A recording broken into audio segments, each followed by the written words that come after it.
Halo, apa kabar semuanya? Saya Bu Finisa, hari ini akan memulai perkuliahan pengambilan keputusan strategis berbasis sistem di rumah sakit untuk kali ini. Dan topiknya adalah tentang perencanaan strategis dan kepemimpinan. Mari kita ikuti bersama-sama, selamat menyimak. Agenda presentasi kali ini yang pertama tentang pemahaman mengenai rencana strategis, yang kedua tentang komitmen dan kepemimpinan di rumah sakit, dan yang ketiga tentang fungsi pemimpin dalam penyusunan rencana strategis. Perencanaan strategis. Proses menyusun rencana strategis merupakan awal sistem manajemen strategis yang diikuti dengan pelaksanaan dan sistem kontrol strategis. Truitt tahun 2002 menguraikan berbagai manfaat perencanaan antara lain untuk menyadarkan organisasi agar memahami dan menyadari tentang masa depan, mendisiplinkan organisasi, menekankan pilihan-pilihan keputusan, menyadarkan para pemimpin bahwa mereka harus mengelola lembaga dan membuat para manajer berpikir.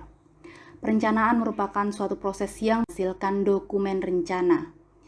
Dokumen rencana ini akan berfungsi sebagai peta untuk mencapai suatu tujuan dengan indikator pencapaian yang disepakati bersama oleh seluruh pihak terkait dengan lembaga tersebut.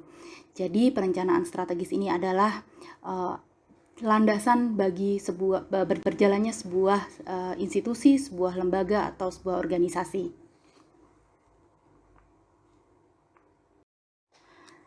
Pemahaman mengenai rencana strategis. Definisi rencana strategis. Ginter dan kawan-kawan pada tahun 1995 menyatakan, strategic planning is the set of processes used in organization to understand the situation and develop decision-making guidelines or the strategy for the organization.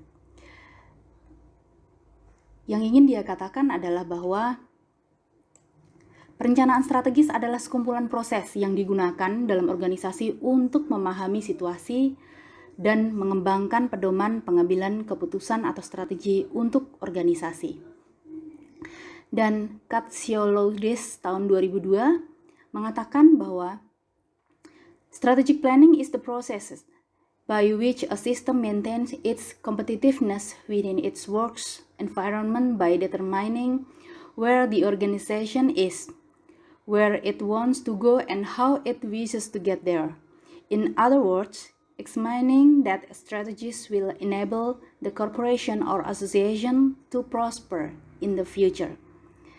Artinya adalah bahwa perencanaan strategis adalah proses di mana suatu sistem mempertahankan daya saingnya dalam lingkungan kerjanya dengan menentukan di mana organisasi itu, kemana ia ingin pergi dan apa yang ingin diraih. Dengan kata lain, mengkaji strategi tersebut akan memungkinkan korporasi atau asosiasi menjadi makmur di masa depan. Dan Truitt 2002 mengatakan, strategic planning is the technique used to try to understand the complexities of the longer-term external business environment and to chart a path throughout it for sustained health and viability of the firm. Perencanaan strategis adalah teknik yang digunakan untuk mencoba memahami kompleksitas lingkungan bisnis eksternal jangka panjang dan untuk memetakan jalur yang menyeluruh untuk kesehatan berkelanjutan dan kelangsungan hidup sebuah perusahaan. Rencana strategis rumah sakit berdasar analisis lingkungan eksternal, internal, dan budaya manajemen rumah sakit. Di sini bisa kita lihat bahwa lingkungan eksternal memberikan informasi tentang apa yang harus dilakukan oleh sebuah rumah sakit. Budaya dan nilai-nilai manajemen juga memberikan tantangan apa yang ingin dilakukan oleh sebuah rumah sakit. Dan lingkungan internal memberikan apa yang dapat dilakukan oleh rumah sakit. Integrasi antara apa yang seharusnya dan apa yang ingin dan apa yang dapat dilakukan oleh rumah sakit dalam rangka mengembangkan petunjuk pembuatan keputusan atau rencana strategis. Definisi pada slide sebelumnya pada dasarnya menyebutkan bahwa analisis lingkungan luar dan keadaan di dalam organisasi untuk mencari strategi pengembangan, menunjukkan berbagai hal yang menjadi faktor untuk menyusun rencana strategis pada sebuah rumah sakit. Siapakah yang harus menyusun rencana di rumah sakit itu? Rumah sakit secara keseluruhan dapat dianggap sebagai suatu lembaga usaha yang mempunyai berbagai unit pelayanan.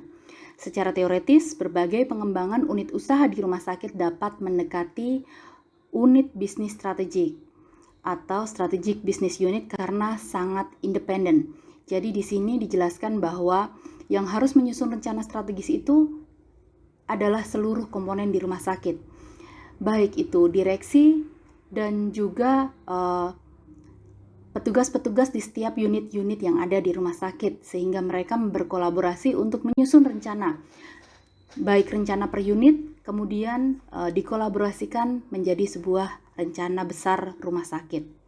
Karena rumah sakit adalah sebuah bisnis yang independen.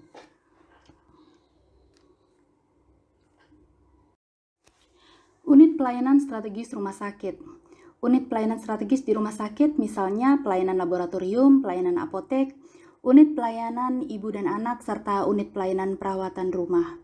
Unit-unit usaha ini ditopang oleh manajemen tingkat rumah sakit dan oleh manajemen fungsional. Manajemen fungsional digolongkan pada beberapa area, yaitu keuangan, sumber daya manusia, teknologi, pengadaan dan pembelian, medis fungsional, sistem informasi, dan pemasaran. Hubungan lintas instalasi dan unit di rumah sakit. Pada tahun 1992, Menteri Kesehatan mengeluarkan Permenkes mengenai pedoman organisasi rumah sakit yang berbasis instalasi. Keputusan Menteri Kesehatan nomor 983 Menkes SK 11/1992. Hal menarik dicermati bahwa pembagian instalasi dilakukan berdasarkan kelompok kegiatan, bukan berdasarkan penyakit. Dengan demikian terdapat instalasi rawat inap, rawat jalan, laboratorium, dan lain-lain. Nah, pada gambar kita bisa lihat bahwa untuk memberikan pelayanan kepada masyarakat pengguna, maka diklasifikasikan dalam instalasi gawat darurat, instalasi rawat inap, instalasi laboratorium, dan instalasi-instalasi yang lainnya. Dan yang terlibat dalam instalasi-instalasi tersebut adalah para dokter, staf perawat fungsional, staf anestesi, staf perawat fungsional, bidang-bidang kesehatan anak yang berupa atau kita sebut biasanya sebagai komite medik. Dan dari instalasi-instalasi tersebut yang bertanggung jawab adalah direktur atau para direksi tentu saja, dan akan hubungan erat atau akan melibatkan bagian-bagian baik itu keuangan, bagian tata usaha maupun bagian pemasaran. Jadi dari sini kita bisa lihat bahwa hubungan lintas instalasi dan unit di rumah sakit itu sangat penting dan sangat dibutuhkan sehingga semuanya harus terintegrasi dengan baik.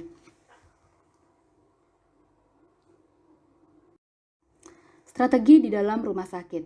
Dengan adanya konsep instalasi sebagai unit pelayanan strategis, diharapkan ada pemimpin yang mampu mengelola setiap unit pelayanan dengan mengacu pada pemahaman akan struktur rumah sakit. Terdapat beberapa strategi di dalam rumah sakit, yaitu yang pertama adalah strategi pada tingkat rumah sakit secara keseluruhan, di mana strategi yang diterapkan mungkin dalam keadaan garis besar, misalnya pertumbuhan, pengurangan kegiatan, atau likuidasi. Ada juga strategi pada level instalasi atau unit-unit usaha yang memberikan pelayanan langsung ke masyarakat. Strategi pada tingkat usaha merupakan strategi yang spesifik terkait dengan usaha yang dijalankan, meliputi usaha menyembuhkan orang sakit, usaha perhotelan, apotek, transportasi, hingga usaha pendidikan untuk rumah sakit pendidikan. Dapat dilihat bahwa dinamika lingkungan usaha apotek unit bedah dibanding instalasi laboratorium sangat berbeda. Ada pula strategi fungsional pada bidang-bidang pendukung, misal keuangan, pemasaran, staf medik fungsional, keperawatan, dan sebagainya. Untuk mendukung strategi yang ditetapkan oleh rumah sakit dan unit-unit pelayanan strategis diperlukan strategi fungsional. Oleh karena itu, koordinasi perencanaan menjadi sangat penting. Rencana strategis dalam kaitannya dengan berbagai aspek. Denah ini diadaptasi dari Bernard J. Horak dalam bukunya Strategic Planning in Healthcare yang dibuat tahun 1999. Pada bagian ini digambarkan bahwa komitmen dan kepemimpinan akan mempengaruhi sebuah pembentukan perencanaan strategis, di mana perencanaan strategis ini meliputi perancangan sistem, manajemen operasional klinik, pengembangan SDM, serta perancangan sistem keuangan. Selain itu juga perancangan sistem, fasilitas fisik dan bangunan juga menjadi salah satu tanggung jawab dari para pemimpin. Nah, dari perencanaan strategis ini akan sangat membutuhkan peningkatan kinerja rumah sakit dalam kerangka balance scorecard, di mana untuk mencapai misi dan visi rumah sakit, maka harus sangat diperhitungkan peningkatan dalam segala aspek yang ada di rumah sakit. Langkah-langkah menyusun rencana strategis. Alur proses perencanaan strategis di rumah sakit. Yang pertama adalah level rumah sakit. Ada beberapa langkah. Langkah pertama adalah pembahasan perubahan dan berbagai hal yang membuat rumah sakit bergerak untuk meningkatkan kinerjanya. Dan ini akan bergerak berdasarkan pedoman strategi rumah sakit mengarah ke visi, misi, dan nilai-nilai rumah sakit, maka terbentuklah langkah kedua berupa pengembangan rencana strategis yang berada pada level instalasi atau berada pada masing-masing instalasi yang ada di rumah sakit. Dan hal ini akan menghasilkan sebuah dokumen rencana strategis unit usaha yang akan direview pada langkah ketiga, yaitu review rencana strategis di rumah sakit sebelum rencana tersebut dilaksanakan. Langkah keempat adalah proses penetapan prioritas dalam perencanaan. Nah, prioritas-prioritas yang harus diutamakan dalam rumah sakit maka akan disusun di ranking pertama kebutuhan rumah sakit, dan itu akan dibuat atau disusun dalam sebuah pedoman anggaran. Nah, setelah dibuatnya pedoman anggaran, maka akan ada penentuan program dan anggaran yang dilakukan oleh para direksi. Setelah itu, anggaran akan diberikan pada unit-unit usaha, dan akhirnya akan dilakukan penetapan anggaran. Nah, sebelum langkah kedua, pada pengembangan rencana strategis, di sini staf medik fungsional juga memiliki peran besar di dalam pengembangan rencana strategis ini yang akan dikolaborasikan dengan para pekerja di level instalasi. Selain itu juga pada langkah kelima pada penentuan program dan anggaran, maka para staf medik dan fungsional memberikan masukan atau agenda yang akan mereka lakukan dalam proses pemberian layanan di rumah sakit, sehingga kebutuhan-kebutuhan mereka selaku staf medik fungsional akan masuk menjadi agenda besar, akan masuk di agenda besar penganggaran yang akan ditetapkan.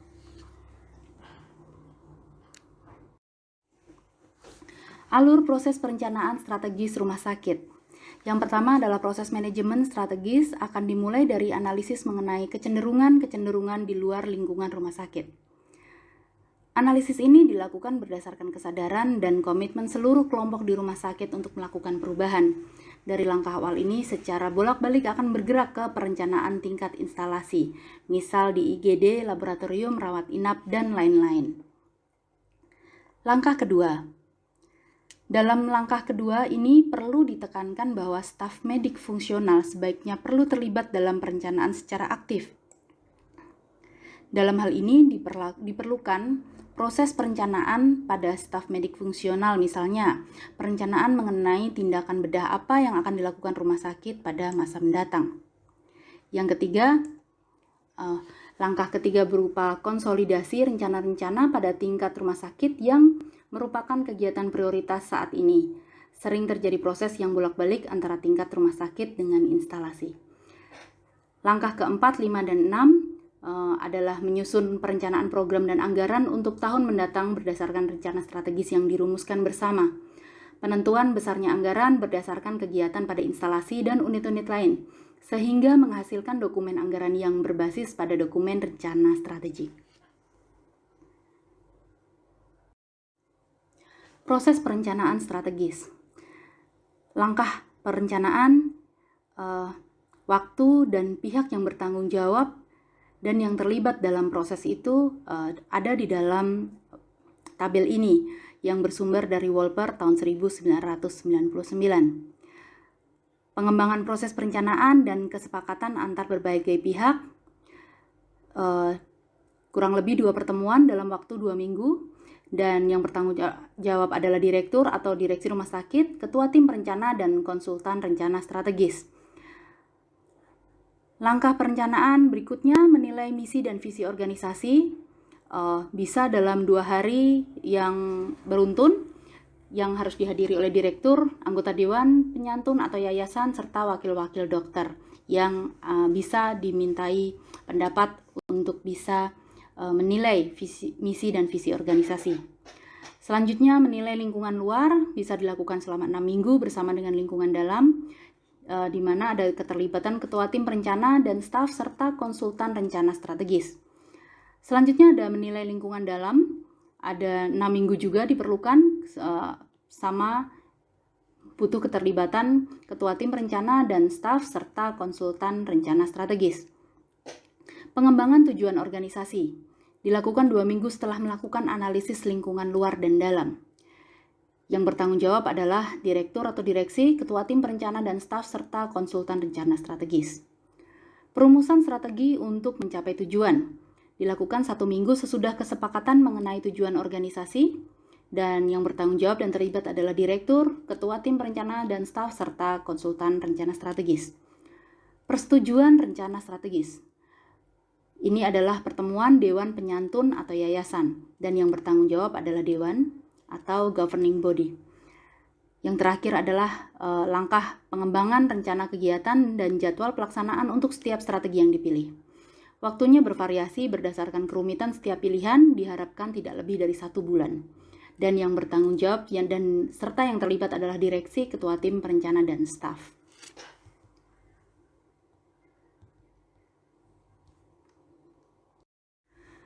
Komitmen dan kepemimpinan di rumah sakit. Komitmen dan kepemimpinan di rumah sakit. Untuk menyusun rencana strategis dibutuhkan komitmen sumber daya manusia terhadap organisasi. Tanpa komitmen, pengaruh rencana strategis terhadap efektivitas organisasi menjadi kurang bermakna. Oleh karena itu, sebelum menyusun rencana strategis perlu diperhatikan pemahaman mengenai komitmen dan kepemimpinan. Artinya di sini bahwa seluruh sumber daya manusia yang ada di rumah sakit harus paham betul tentang visi dan misi organisasi tempat mereka bekerja.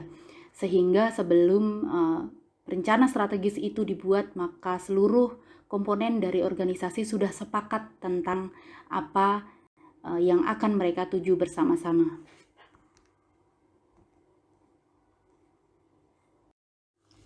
Komitmen. Memberikan batasan mengenai komitmen organisasi yang merupakan besarnya kekuatan identifikasi seseorang terhadap sebuah organisasi dan keterlibatan di dalamnya. Komitmen dengan sifat tersebut dipengaruhi sedikitnya oleh 3 faktor. Kepercayaan kuat terhadap tujuan organisasi dan nilai-nilainya. Yang kedua, kesediaan untuk memberikan tenaganya atas nama organisasi. Dan yang ketiga, keinginan mantap untuk tetap menjadi anggota lembaga. Hal ini dituliskan oleh Porter dan kawan-kawan pada tahun 1974. Meyer dan Allen tahun 1997 menyebutkan jika dimensi komponen komitmen organisasi, yaitu yang pertama komitmen afektif yang melibatkan perasaan memiliki dan terlibat dalam organisasi. Yang kedua komitmen continuance yang berarti dimensi komitmen atas dasar biaya yang akan ditanggung oleh karyawan jika meninggalkan organisasi, atau pertimbangan rasional tentang untung rugi yang akan didapat anggota organisasi tersebut. Yang ketiga, komitmen normatif yang melibatkan perasaan karyawan untuk tinggal di sebuah organisasi. Definisi komitmen. Komitmen merupakan kesetiaan para anggota dan pemimpin terhadap organisasinya, serta merupakan proses yang berkelanjutan dengan para anggota organisasi masing-masing menyumbangkan kontribusi terhadap kemajuan organisasi mereka. Stakeholder kunci dari perencanaan strategis, termasuk Dewan Penyantun atau yayasan. Wakil dari Dewan Penyantun harus ada dalam tim penyusunan rencana strategis. Kelompok dokter spesialis merupakan komponen penting rumah sakit yang diharapkan menentukan masa depan rumah sakit.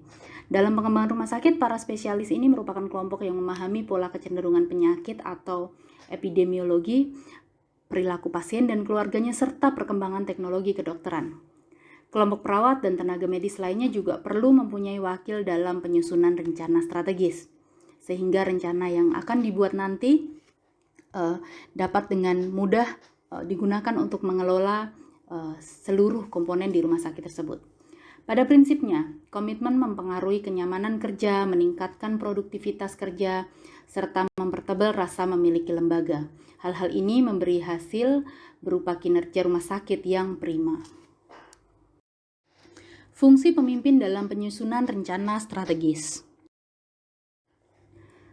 Fungsi pemimpin dalam penyusunan rencana strategis adalah ketika seorang direktur berusaha menyusun rencana strategis, sebenarnya ia sedang memimpin proses perubahan ke masa depan agar menjadi lembaga yang lebih baik. Dalam penyusunan rencana strategis terdapat kemungkinan seorang direktur rumah sakit menjadi pemimpin sebuah proses transformasi. Misal dari rumah sakit yang bermutu rendah menjadi rumah sakit yang bermutu internasional. Proses transformasi ini tidak hanya perubahan secara peraturan, tetapi juga perubahan cara berpikir, budaya, sampai perubahan pola kegiatan sumber daya manusia di rumah sakit. Dengan demikian, direktur rumah sakit perlu memperhatikan konsep transformational leadership. Konsep ini menyatakan bahwa pemimpin transformasi meletakkan nilai-nilai dan merumuskan visi organisasi. Hal ini dikatakan oleh Susskind dan Rosenbach tahun 1998. Dari hasil perumusan ini mungkin tidak akan dirasakan secara langsung, tetapi dapat dipahami untuk dilaksanakan. Rumah sakit dengan komitmen sumber daya manusia yang tidak kuat, maka peran pemimpin dalam proses penyusunan rencana strategis menjadi penting, supaya mengubah komitmen sumber daya manusia yang tidak kuat itu menjadi komitmen yang lebih kuat lagi. Peranan pemimpin di organisasi antara lain adalah sebagai arsitek penyusun visi organisasi, pembentuk budaya organisasi dari nilai-nilai yang ada, pemimpin dalam mengembangkan manajemen strategis, pengamat untuk memahami lingkungan, penggerak penggalian sumber biaya, penjamin mutu tinggi dalam kinerja. Dengan menggunakan konsep Kotin, para direktur rumah sakit mempunyai peran besar dalam menyusun rencana strategis. Peran sebagai arsitek penyusun visi organisasi merupakan hal yang menantang bagi seorang direktur rumah sakit. Dalam hal ini adalah contoh direktur rumah sakit yang selalu berusaha untuk bertanya ke diri sendiri dan organisasi. Dalam keadaan lingkungan apa seperti ini, kemana kita mau menuju, bagaimana kita akan mencapai tujuan, perubahan apa yang akan kita perlukan, untuk siapa perubahan ini kita lakukan. Itulah pertanyaan-pertanyaan yang sering muncul dan pantas ada dalam benak seorang direktur atau pemimpin rumah sakit. Akan tetapi ada pula direktur yang praktis menyerupai seorang kepala kantor. Ia tidak mempunyai pandangan mengenai masa depan dan tidak peduli pada perubahan lingkungan. Perlu dicermati bahwa kemampuan berpikir, menafsirkan perubahan lingkungan, dan bertindak sebagai arsitek penyusun visi memang bukan merupakan bagian dari budaya kerja pegawai negeri. Oleh karena itu, cara berpikir untuk berperan sebagai arsitek penyusun visi perlu ditanamkan dan membutuhkan berbagai prasyarat termasuk otonomi manajemen rumah sakit.